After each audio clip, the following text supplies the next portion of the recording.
The new channel.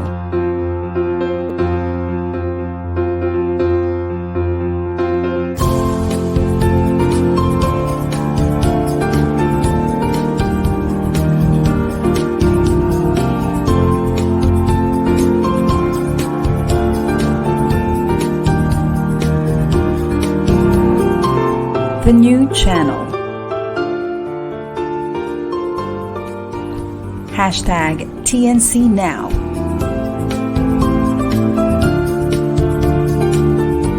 The views, opinions, and insights expressed in the following shows are those of the host, producers, guests, and viewers.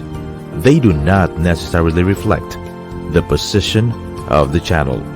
Viewer discretion is advised. Mabuhay and welcome to the new channel. Our passion transforms a community that sees all things new. I am King Gonzalez, and you guys are watching the fourth episode of the fifth season of Realty Realities.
A good Saturday afternoon to everybody.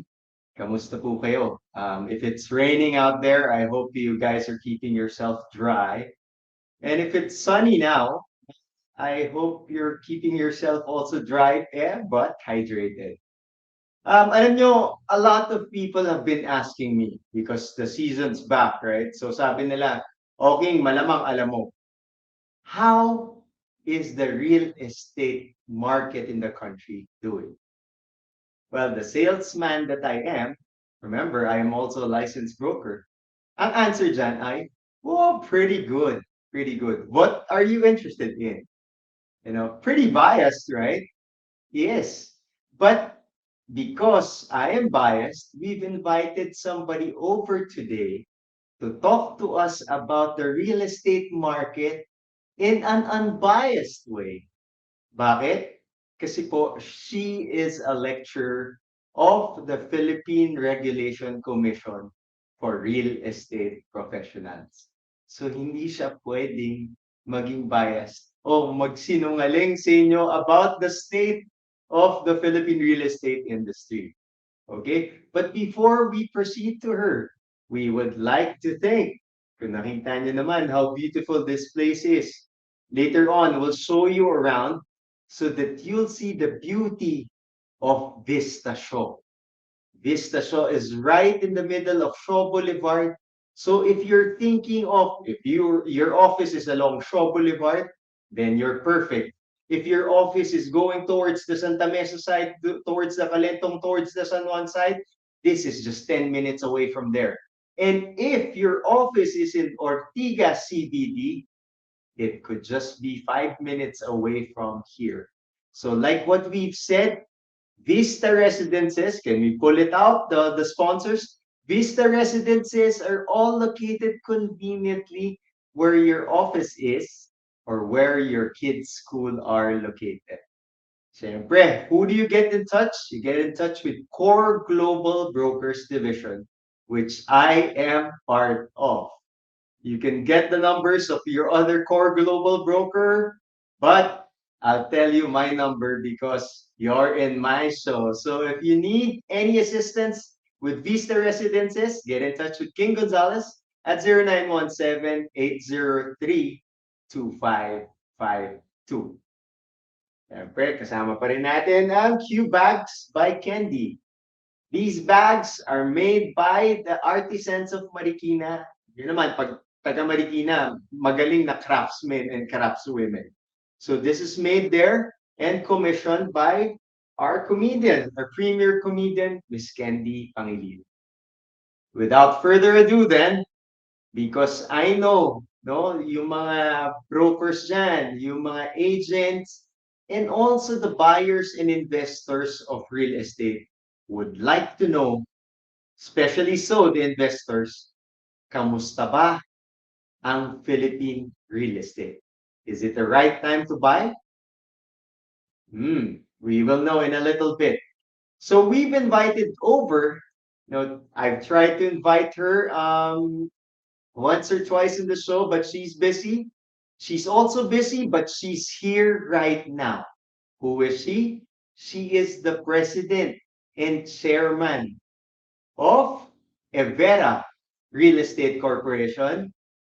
She is also a real estate broker. Di lang yan, appraiser pa. Di lang yan, consultant pa. Di lang yan, environmental planner pa.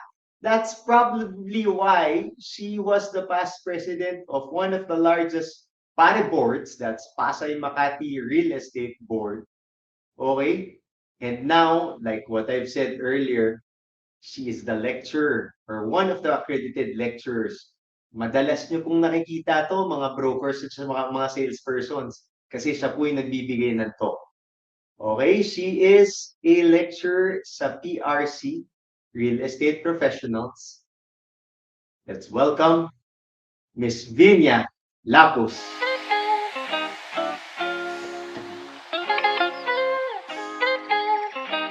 Thank you so much for that wonderful introduction, King.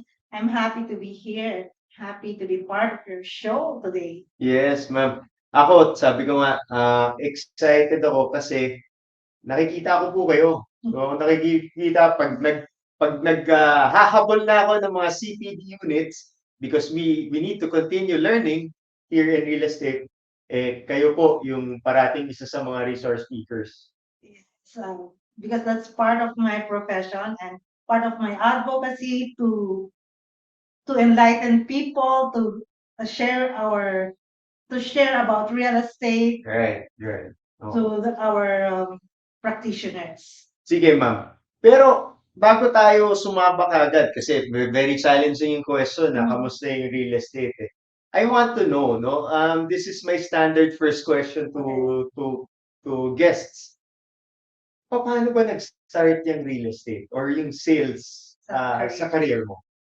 Actually, I started out in sa sales Mm. started out sa non-life insurance. Right. So including surety bonds for real estate. So if you need them, just call me. Right. And after 1 year, I decided to shift into real estate because obviously mas malaki yung income natin sa real estate than in non-life insurance. So that's how it started. I got passionate about it, and here I am. But that was how many years ago, ma'am? If I may ask. Yeah, it's about 20 years something. Without telling your age, no? That's 20 years something. Okay, to be safe. Something. Was that yung iba kasi sa atin start off by going through the developers? Kayo ba, were you ever a salesperson of a major developer? As I started out with actually Moldex real estate as a sales agent. I was not licensed back then. Okay, sales agent of Moldex. Naalala niyo ba kung anong project yung Yeah, that's the high rise, top ba yan? 13 something in Ross Boulevard. Yeah. By the shore of the Right. sea. Right. And I suppose doon din ang first sale. Actually, no. Kasi Ah, 3 months doon. That's Ah. my first entry sa real estate. okay. Actually, I was a musician. So I was singing in lounges, hotels Okay. before. And then I decided to go nga into sideline in life insurance. And then, syempre pag singer ka, you have to have gowns, di ba? Alright. So sabi ko, magsa-sideline ako sa real estate para makabili ako maraming gowns. Akala ko nung nagbebenta ka, ma'am, naka-gown ka kaya Gusto nakabebenta ko, ka. syempre nasa stage, you want Right. Yes. gowns, mga shoes. But eventually, talagang na ano na ako, nasubsob na yung passion ko sa real estate and I left singing. Kasi maraming clients, Ah. maraming tumatawag. And then I saw the potential of the industry. So, nakalimutan ko na yung singing. I left the singing and pursued real estate. So after Moldex, you said that, uy, mukhang real estate yung Yeah, pasok eh, no? That's how it happened. from one developer to another. And then I got my sales doon sa, wag na natin magitin yung pangalan. Sige, ma'am. Yes, but Kung Vista Residences yan, pwede niyo pong yes. Okay. So yun. Project selling. So Project project selling for how many years? Until now, I am doing project selling in side to side with general brokerage. Oh, okay. Kasi kaya ko na. And then, diba, you were still a sales agent back then. And then when did you decide to take your broker's review? I don't know if you're DTI or your PRC. I'm DTI. So, or your DTI. Yes. So when did you take your broker's exam? So I think it's 2022 or 2020. No, 23, 2003 or 2002. But I passed. I didn't know I will pass because I just attended a seminar, real estate seminar. Right. Then I didn't know na may exam the following Sunday. So I told myself I just take the exam and for a test. So the next time around, I know I will flunk it. So the next time around, I know how to do it. manage. Surprisingly, on all surprises, I passed. And I was so happy. So I did not do my best because I was just reviewed for a 1 month absent. Mhm. But then I passed the broker's exam from DTI and from there, nung magkaroon na ng RESA, Yeah. I graded through grandfather's clause. I became PRC licensed License. nursing. Okay. Kailan naman pumasok dyan ang... Did I pronounce it correctly? Evera? Evera. When did Evera, when was it established? Actually, when I was with the developer, so I was down the Oh, yeah. the bottom. Yes, agent, right? An agent, and kahit gano'ng karami ang benta ko, hindi ako napopromote. So I said, no, okay, I'm going to make my own house. So I asked my dad, what name do you want? And he said, okay, put the names of all of you, my siblings, my children. So Evera is me with the letter V, and all the rest, the letters are acronyms of my brothers and sisters. Are they also involved in the No. business? Oh, okay. Okay. It's a family business of my husband and me. All right. And what do you focus and specialize in sa Evera? General brokerage and project selling. Because with now I have assistants and I have my family to help me out with healthy business. Mhm. At kailan naman pumasok yan, ma'am? Kasi ako, well, I've been a 10-year broker and I can't seem to find the time to share it with my board. Into education, so I'm part of the committee, but that's after so many years. Pero kayo, I'm pretty sure that before coming president of PMRB, you were active already in the organization. I was a member because maybe I was very outspoken and very madaldal and sociable. So on my first year, they got me as an officer already, Okay. being assistant board secretary. Mhm. And then the following year, that's 2005, 2005, Yes. I was on board as an officer already of PMRB. And then in 2014, I became PMRB's president. And then I elevated to PAREB, Yeah. Yes. umbrella organization, and as a national director. And in 2017, I was the secretary general. And I suppose it's not because you gain something from it, but because you fight for the advocacy Yes, of, I read it somewhere, I do my research, of professionalizing the real estate industry. yes, that's very important. It became my advocacy to help the real estate industry be professionalized, because we all know that there are a lot of salespeople, quote Yes, unquote, yes. who are selling real estate without the proper training, accreditation, or knowledge about real estate. So all they know is to sell, and some turn out to be scammers. Uh-huh. Because if the salespeople are not accredited with PRC nor with the SUD, they are not supposed to be dealing real estate. Right. I know it's on the Reality's page, the RESA law, and what it covers, that if you are not a licensed real estate broker, if you are not an accredited salesperson of any of the brokers, then you're not supposed to sell real estate in the Philippines. That's as simple as that.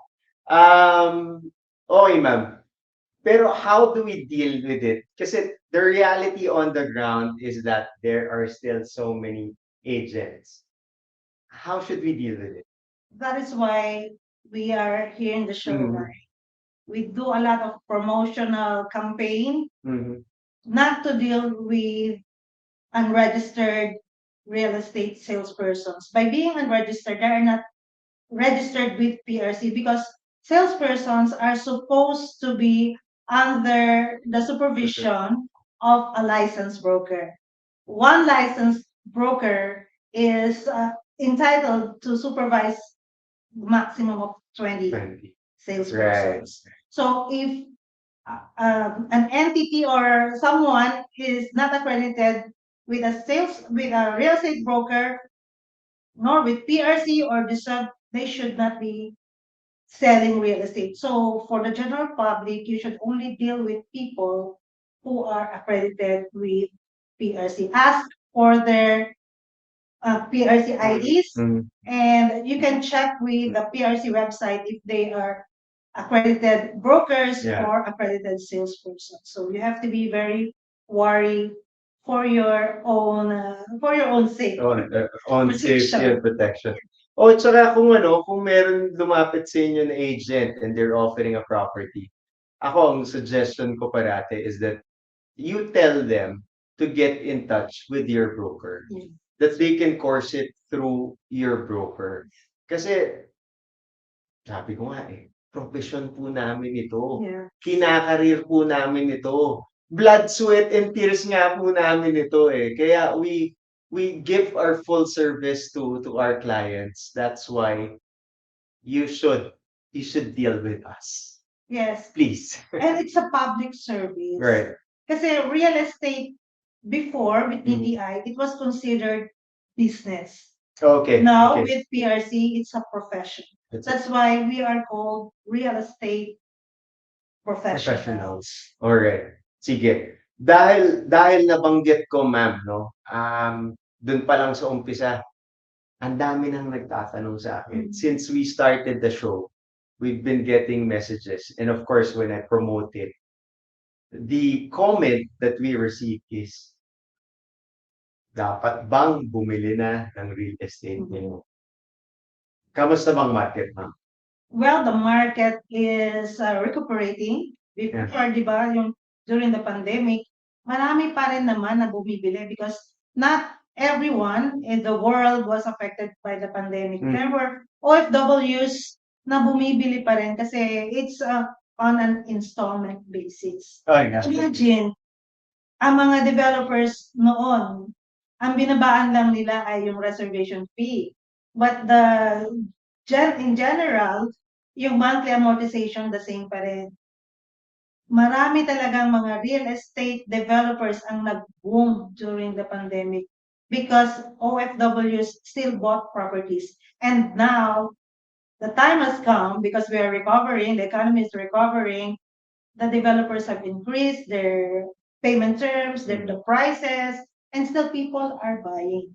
So if you are an investor, you should also think of real estate as your fallback when the time comes that you retire. Right. Especially for all of the OFWs, they are there because they are able-bodied. But Right. what about when the time comes that they will retire? For example, 60, 65, they have to come back to the Philippines, and what will happen to them? If they do not have investments in real estate, kawawa sila. Because what do they do with their money when they are there? Okay. They spend Alright. they spend it and send it to their families, True. and when they come back here in the Philippines, they have no work.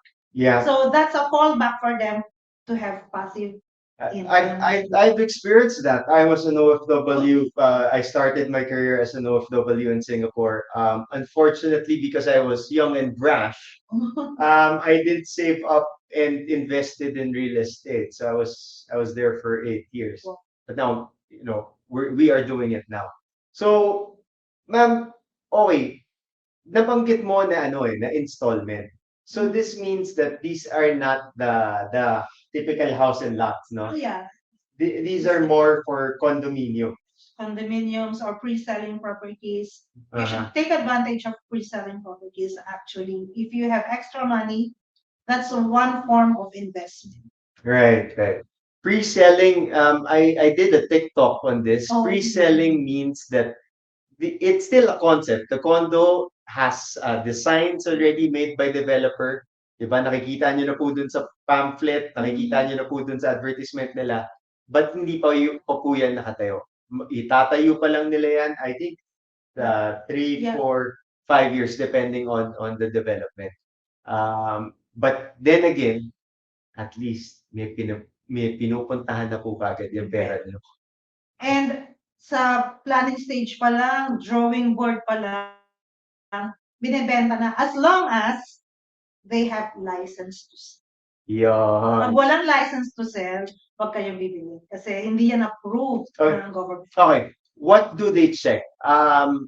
Is it an HLURB license to sell, or what government agency gives that, ma'am? Before it's HLURB, but now it's the name has changed to this Department of Human Okay.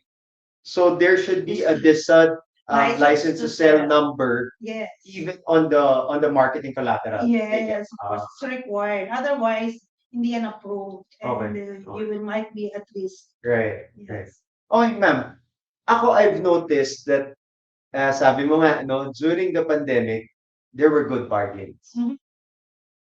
Pero tama ba yung observation ko nowadays na parang bumalik na yung property prices, or even computed an appreciation even during the pandemic? Tataas na yung presyo eh. Kasi nagre-recover na ang market, and property, although meron tayong mga nire-recover na lupa dyan sa mga Tisay, sa Manila Bay, di ba? Hindi naman nadadagdagan talaga yung totoong lupa. So, nag-appreciate ang property. We are now doing vertical. And yung mga houses and lots na talagang yung general brokerage, iba naman yun.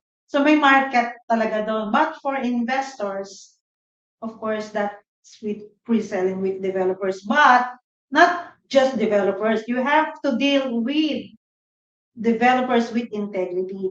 Those already long nasa field. Kasi kung bago pa lang yan, hintayin muna natin na ma-establish yung pangalan niya. Right. Marami na ma-turnover, marami na ma-build. So tama yung na-experience ko. Based on my personal experience, ma'am, na yung presyo ng kahit mag-appreciate yan. Kahit hindi siya nasa loob ng magandang subdivision, no? Di ko na palaloin. Project 6 itself, no? Very high, and probably sa inyo sa Pasay, sa Manila, sa Makati. Yeah. Alam niyo sa Makati. So, wala ka nang mahanap na bargain. Yung payment terms na lang, dun bumabawi ang developer. For example, Okay. 28 Okay. square meter, Aha. 7.98 million Okay. in Makati.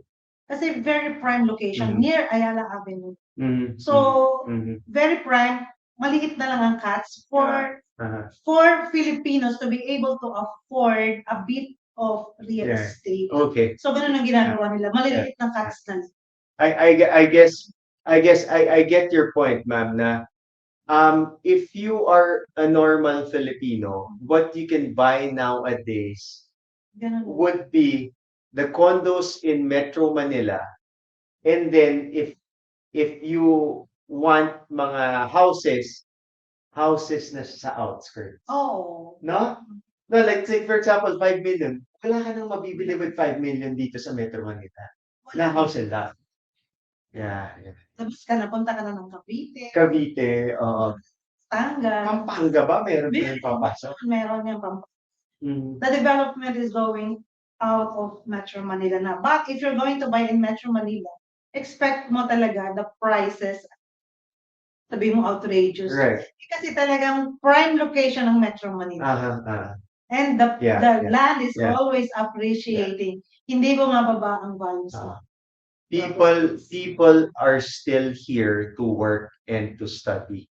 Yes, correct. Kaya ganun pa rin. Convenience. I guess also same for Cebu. Yeah, Cebu City. Correct. No, The CBDs. Kaibigan natin si Sir Sam dyan. Hi, Sir Sam. Hi, sir. Sa Davao, no? Ganun din. Especially now. Especially right? I think Davao appreciation is tremendous. Dahil developments. Okay. Sige. Okay. Medyo magpunta tayo ng konti dun sa meron ka rin bang inputs, ma'am, pagdating naman sa mga commercial properties? Commercial properties, in demand din niya. Kasi, syempre, the economy is recovered or has recovered already. Kailangan na ng commercial spaces for people to go to para sa mga warehouses, offices, and yung mga franchises, etc., etc. They go to the malls. So that's also a good form of invest. Right. Speaking of franchises, well, I've got friends in Asia, Franchise Asia. Sorry, that's organized by the Philippine Franchising Association this coming weekend. So if you're looking for any franchise, go visit them at SMX. Tama yun, ma'am eh. Kasi 'di ba, okay na ulit ang pagkita natin ng pera. Ngayon ang Filipino looking for businesses to invest in. Natural location ng for their businesses ang hinahanap. They're going out to eat, spend money. Yung circle, the cycle of spending and earning in general. So that's despite of high inflation, no? Yeah. Ang Pilipino parang hindi niya Pumunta ka sa malls, puno. Puno ang mga malls. They're buying, they're eating there, spending money. Well, it's probably because we're sociable people. Yes. So, gusto nating lumabas kasama yung mga kaibigan natin, gusto natin magkape, no? Makipagtsikahan. Yes, family time, And then, movies. Yeah, bonding, most bonding. especially family bonding time. So talagang even with the inflation, people still go out and spend. But babalikan ko lang, 'di ba? Dapat nagsispend, but there should be savings for that property investment. Correct. Right. That's forced saving.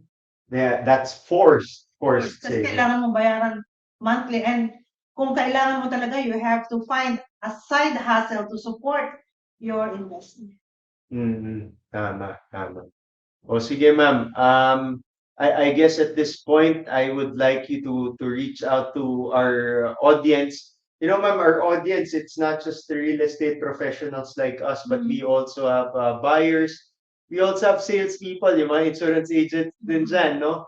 And the regular people just looking for good shows especially at the new channel. Yeah. We've got so much. So thank you for watching us. Ma'am, gusto mo po bang what are your pointers dun muna sa mga sales professional?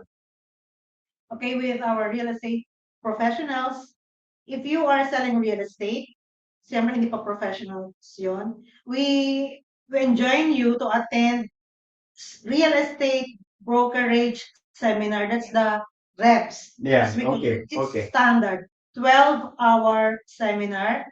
The requirement is at least you have finished second year college and under the supervision of a real estate broker. Mhm. You have to attend a 3-day seminar. That's 2.5 days actually. Okay. 12 hours. And then you will have a certificate of attendance that you will present to PRC together with other requirements, and then you will become real estate accredited salesperson after compliance of all requirements. First, legal you yan. need the supervision of your and approval of your. Okay. So to the audience naman, you make sure that you deal only with licensed real estate brokers, and yung mga salesperson, they are not licensed. They are accredited. Okay. They are PRC accredited salespersons. Right. Okay. So yun, they undergo seminar, and once they undergo a seminar, usually naman ano yan, either hosted by the broker, then they become an accredited salesperson of the broker. Ma'am, to the buyers, meron ka bang To the buyers naman, baka kasi ito, bibigyan kita ng chance. Baka meron kang favorite property ngayon na binebenta. You have you have the audience to sell it. Oh. yes, actually I'm accredited with many developers. Okay. But my daughter, Vinia Lapuz, is an associate sales director of SMDC. Okay. So I'm Okay. helping her Right. promote Right. her property. Right. So if you want projects, please contact me for SMDC projects. Okay. Pwede rin sa Vista Residences. Of course, Vista Residences. Vista No. If Miss Vinia has been your broker and you're after Vista Residences, please get in touch with Miss Vinia. Thank you So, so much. meron pa bang ma'am? Yeah, and Final of words? course, a general brokerage, if you're also looking for properties or selling properties, basta doon lang sa Metro Manila lang, Okay. especially Makati and BGC. Sige ma'am, tell them your number. Okay, my number is 0915-697-800. Okay. Ayan.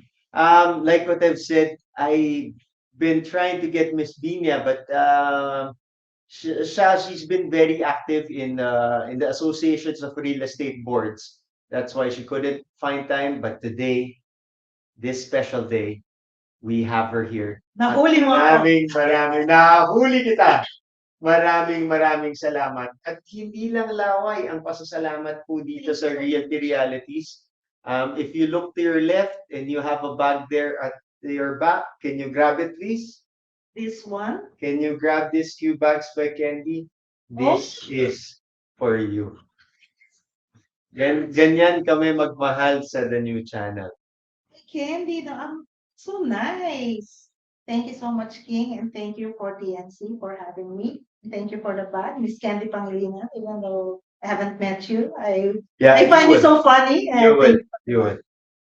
So that's about the time we have this Saturday afternoon. I hope you guys just didn't enjoy it, but also learned from it. Now, all of us, like including Miss Vinia, she started out as a sales agent, but because of her passion in selling and in selling real estate, she pursued it. She took her exams, di pa nga daw siya ready, pero pumasa, and then the rest is history. She has 20 years of experience in project selling as well as real estate brokerage, no general brokerage, and she's doing it now as her career because real estate is something close to our hearts and we do it as our career because we want to serve the buyers and we want to serve the sellers. And here at Realty Realities, we want to serve you so that you will learn how to do real estate. So this has been King Gonzalez here at Realty Realities, only at the new channel, saying goodbye, God bless us all, at mabuhay po tayong lahat.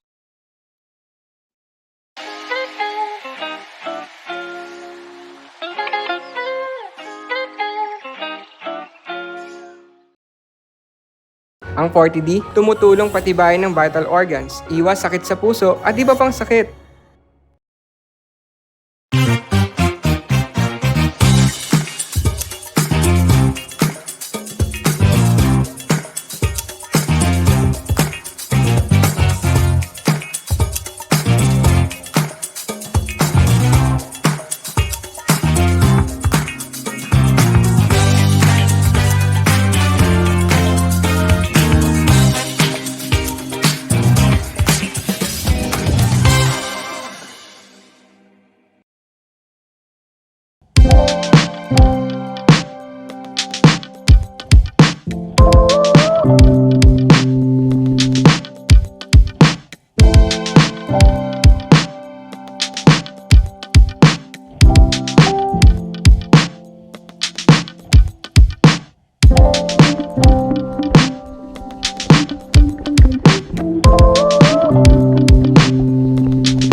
Ang ubo, mabilis lumala. Kaya dapat agapan.